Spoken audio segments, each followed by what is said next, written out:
Welcome to another episode of How I Got Over My Instagram Girlfriend, Higomig, where today we are talking about triggers. This is a deep topic only because this is the key. This is going to determine how long it's going to take for you to actually get over your ex. Let's go ahead and discuss a little bit about a trigger. So let's kind of get on the same page as far as what a trigger means. The first trigger is usually on a firearm, right? When you pull that trigger, there's some type of reaction that actually happens. Right? Okay, so let's take this to our minds, right? Psychologically. Now, for me, I know that I have some triggers and I'm going to describe those a little bit later in the video, but I just want to get us on the same page. So, an emotional trigger is something that causes you to change your emotional state, usually in a negative way. Or I guess a better way of saying it would be a trigger is something that causes you to respond negatively about something. So for me, one of my triggers happened to be music. It happened to be her car. It happened to be her name. Any woman that had the same name. Wait. Before we get deeper into this video, I want you guys to do me a huge favor. I need you guys to do me a huge favor.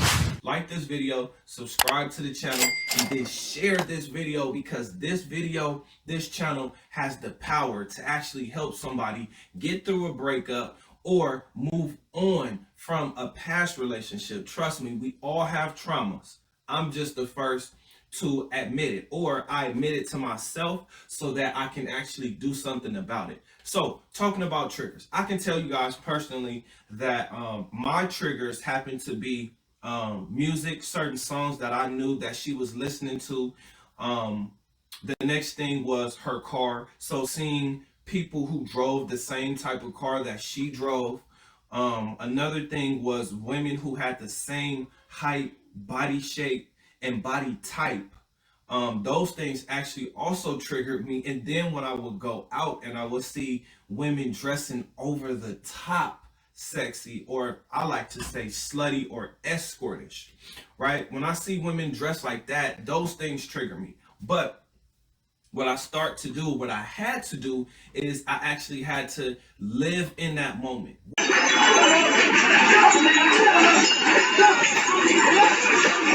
What do I mean by live in that moment?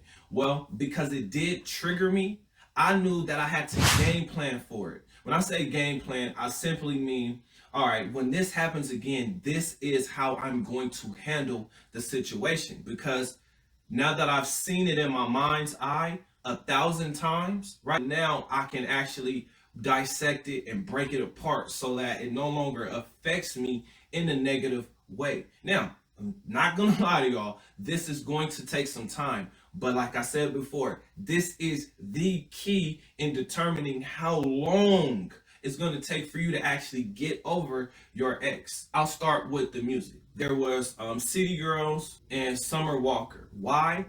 Because I know she loved that type of music, and to me that music was extremely toxic. So again, when you're dealing with an Instagram girl, they're into a lot of toxic things that they don't even recognize is toxic. So you got to be conscious and aware of that. Now, when I hear these type of songs play in the club, of course it triggers me because I know how she's dancing, I know how she's moving, I know what she's thinking because the lyrics are in the song. I'm gonna show you how to break an 8-figure nigga till he broke, or I'm gonna milk him till he ain't got no more money. And I'm like, do you know how long it takes for a man to make a certain amount of money, especially if he's making it legally? But it's even worse if the guy is actually doing it illegally, because that means he's taking all types of chances. So if you're gonna milk these type of guys, you're going to create an enemy for life, but they're celebrating it as if this is the thing to do. So I'm not against anybody making money on music or however they choose to make money. I'm not against that at all. But when it comes to the lyrics and the songs, it's only so much of that I can listen to before I realize it starts to penetrate me. Right? So for instance, let's just say I grew up on Tupac and Sugar Free. So for those of you who don't know who Tupac and Sugar Free are, let me just give you guys a few songs, right? Sugar Free, I'd rather give you my B.I., You know what I'm saying? I cut the cuss word, but check him out. He's a pimp. Imagine growing up with that type of mentality. Now, here's another one. Tupac, I get around. Or, everywhere I go, I see the same hole. Imagine that's my mindset. Just like these women are dealing with the different toxic songs. I hate you. I get it. That's them expressing themselves. But we got to also start to express ourselves in different ways, especially when you're in a relationship, because trust me, those things matter, especially when problems come up. See, when everything is good, yeah, you don't have to worry about too much. But when things are bad in your relationship, or when there's some type of bump in the road, guess what? Those things are going to come up because that music has already affected the person listening to it. Next, being able to identify these triggers are key. Once you identify these triggers, now you have to make a decision. And hopefully you make a decision that empowers yourself, helping you reach whatever goals you have set for yourself. Looking at the things that triggered me. People from her hometown, right? People that anything that was associated to something that she would like crab legs, or just every little thing that would happen throughout my day that would make me say, dang, that made me think about her, right? Those things actually suck. But again, what I have done is I have identified, and most importantly, I have game planned for that. So now when I do hear somebody talk about crab legs, or I do see somebody driving the type of car that she drives, or I do see women dress very promiscuously, right? Sluttish or escortish, right? When I see women dress like that, now it doesn't affect me like it did. Now, the reason why I'm telling you guys this is because these triggers, if they continuously go unchecked, what's going to happen is you're going to end up in a state of rage that nobody is ready for, not even you.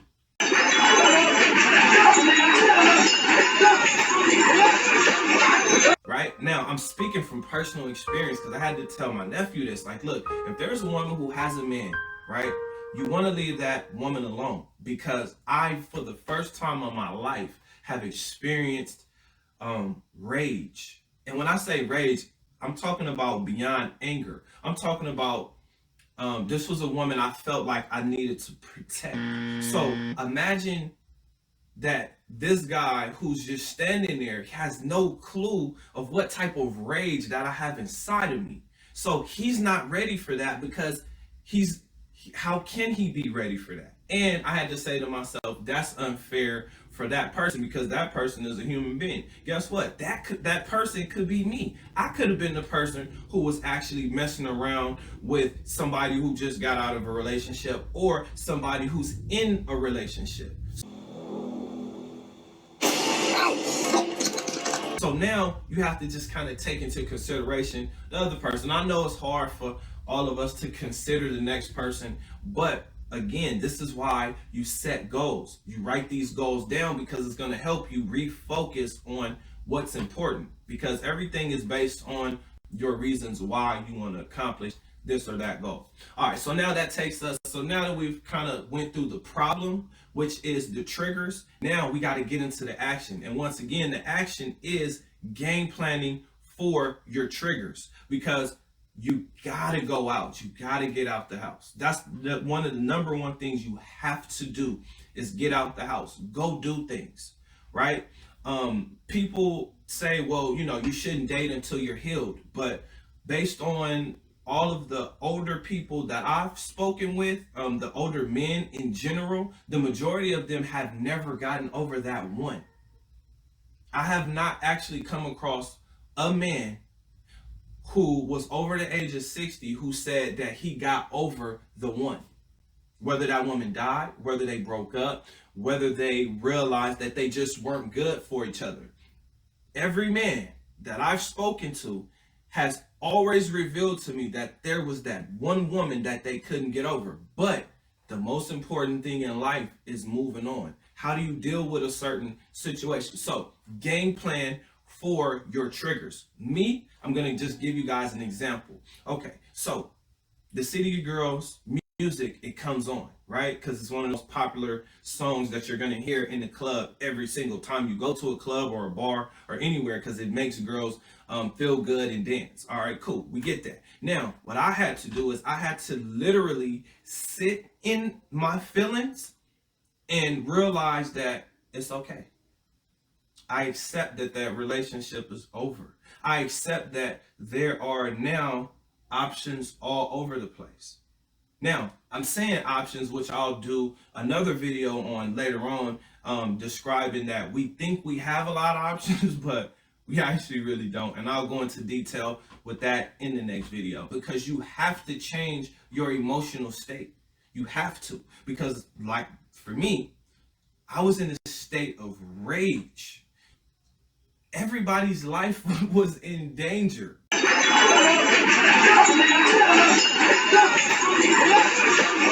And trust me, it was a gradual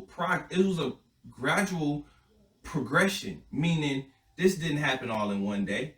Like, it took time, because there was days, there was times, and most importantly, the quiet times is the times that get you. The times where somebody says something and it triggered you real fast. And guess what? It can really fuck up your mood for the entire day.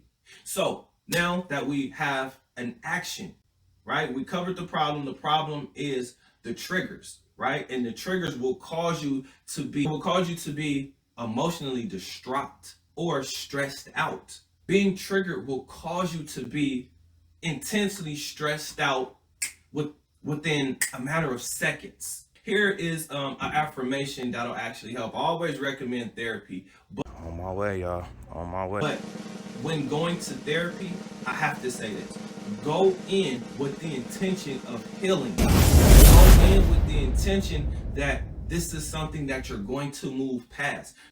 If you have the wrong intent, I mean, that's pretty, self-explanatory. So go in with the intention of, I'm going to get over this. And you are going to help me or shed some type of light that's going to help me change my thought process and move on to the next thing. I'm enjoying the law of increasing returns. I'm enjoying the law of increasing returns. Say that with a smile on your face in the mirror. See how it changes everything in your body. And guess what? That changes in your mind too. Now, as you're saying that, the action that you should also take is go get a side hustle. There's Uber Eats, Instacart, you name it, drop shipping, you name it. There's a bunch of side hustles. Take yourself out on a trip. Even whether you go to Vegas, Colombia, or just the next city over and do something fun, do that, because you have to create new memories, right? Because the memories that you now have to replace, I would say, don't even try to replace them. Just decide to close the chapter. So close the chapter, or close that book and start a new one. Every day is a new day, so start something new. Do something new, become something great. Thank you guys for tuning into this video. I have a question for you guys. Comment under this video and let me know about, let me know how many triggers you have actually turned off so that you can actually move on with life. Other than that, I'll see you guys on the next one. Peace.